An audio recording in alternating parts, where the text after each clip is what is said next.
Mastering Numbers and Ordinals in English, the Essential Guide. Hello everyone, welcome back to our channel. Today we are going to delve deeper into the world of English grammar, focusing on an essential part of it: numbers and ordinals as determiners. We've got an interesting session ahead, so let's dive right in. In English grammar, numbers can serve as determiners. Determiners are words that modify nouns to denote which entity or entities the noun refers to. When we use numbers as determiners, we are specifying the quantity of something. For instance, consider the sentence, "I have 2 dogs." Here, the number 2 is the determiner as it is indicating the quantity of dogs. Similarly, in the sentence, "There are 20 apples on the tree," 20 is the determiner. Just like numbers, ordinals can also act as determiners.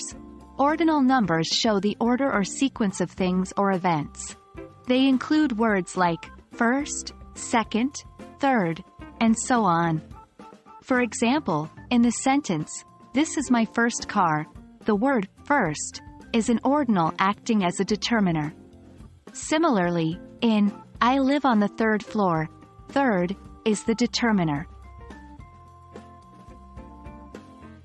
The key to learning any language aspect, including determiners, is to understand and practice them in context. So, let's look at some examples. 1. She has 3 cats and a dog. The number 3 here is acting as a determiner for the noun cats. 2. He is the 5th person to win the award. The ordinal 5th is acting as a determiner, showing the order in which the person won the award. 3. There are 20 students in my class, and I am the 9th tallest. Here, 20 and 9th are both determiners. It's time for some practice. I'll provide a sentence, and your task is to identify the determiner. 1. I live on the 7th floor of a 10-story building. 2. She is the 2nd person to climb the 4 mountains. How did you do?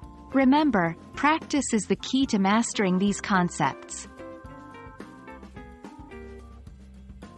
Thank you for joining us today on this journey through numbers and ordinals as determiners in English grammar. We hope this has been a valuable learning experience for you and helps you better understand and use these important elements in your English conversations.